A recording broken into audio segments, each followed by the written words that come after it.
Yo, what is up guys, it's me Zach Lee and welcome to SDC, the NBA talk show where we talk about everything that went on in the NBA the previous day. That being said though, today's episode will be a bit different because really nothing went on in the NBA yesterday, but we do have something pretty interesting going down in the NBA today, and that is the beginning of round 2 of the NBA playoffs as the first matchup is set to tip off today, the Boston Celtics versus the Washington Wizards. So let's talk about it.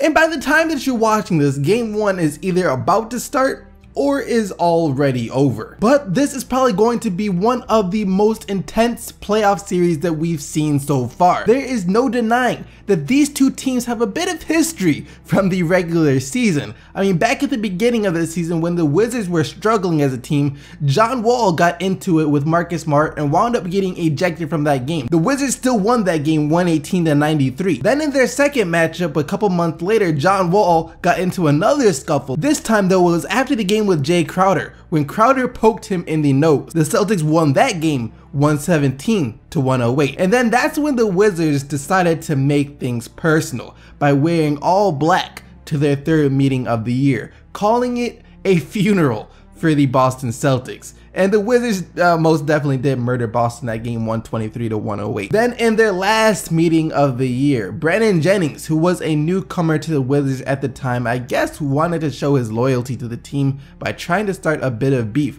with Terry Rozier, and the Celtics won that game 110-102. And keep in mind now, all of this happened during the regular season, when there wasn't nearly as much at stake as there is now when it's win or go home. Things are bound to get pretty intense. I mean, let's just take a look at Washington's last series against Atlanta. Those two teams did have a little bit of history, just a little bit. I mean, a couple of years ago, John Wall broke his hand against them in the Eastern Conference semifinals, and after that, the Wizards wound up losing to the Hawks in 6. By the way, John Wall didn't forget about that, nor did he forget about the picture that Dennis Schroeder posted to IG back then either. Anyways, like I was saying, the two teams did have a bit of history, but I wouldn't necessarily say that there was much bad blood between the two teams. Yeah, John Wall seemed like he was trying to tell Dennis Schroeder every game that he is a nice up-and-coming point guard in the NBA, but there is still a massive gap between their skill levels.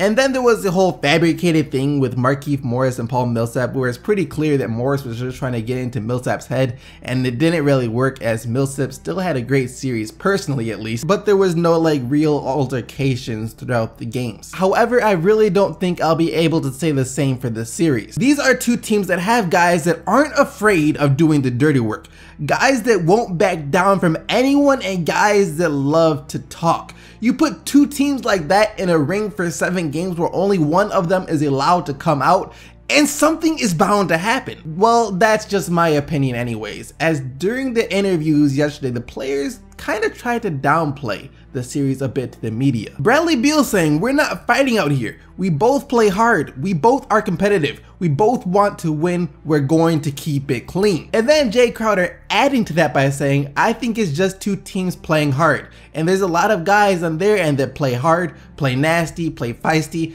and I think we have some guys like that." But unlike Beal, who said it would be a clean series, Crowder could make no such guarantees, saying two teams like that come together, you have little situations and encounters, but I think it's just two teams playing hard. I don't care what they say.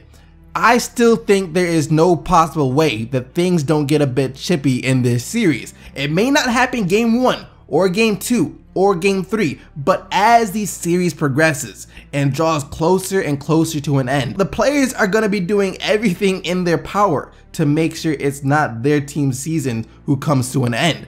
And really just thinking about it, actually, what Crowder said was basically a watered down version of what I just said. I mean, Crowder said that both teams have guys that play hard and play nasty, and naturally when you have a bunch of guys like that on the court, something's gonna pop off. And it will. It most definitely will. That being said though, some things that we know for sure are finna pop off in this series will be the 2 point guards, because just putting the beef these two teams may or may not have aside for a second, we still get to witness what will be one of the best head-to-head matchups in the playoffs. Isaiah Thomas versus John Wall. Obviously, Isaiah Thomas is a scoring machine who averaged just under 30 points per game in the regular season, and he will be playing with a lot of emotion, especially tonight, since he just attended his sister's funeral yesterday. I mean, once again, I am sorry for your loss, Isaiah Thomas.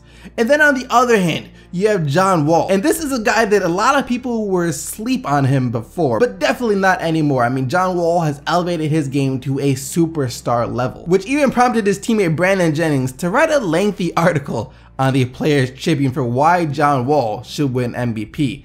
And after reading the article, the thing that stood out to me the most was the ending, when Jennings said a lot of people are going to be learning the name John Wall in these playoffs. I mean, now it looks like Jennings is just a freaking fortune teller. I knew John Wall was a fantastic player going into the playoffs, but the stat line that he has been able to produce is unreal. I mean, we're talking about 29 points per game on 52% shooting from the field, 47% shooting from three, while still averaging 10 assists and 4 rebounds per game.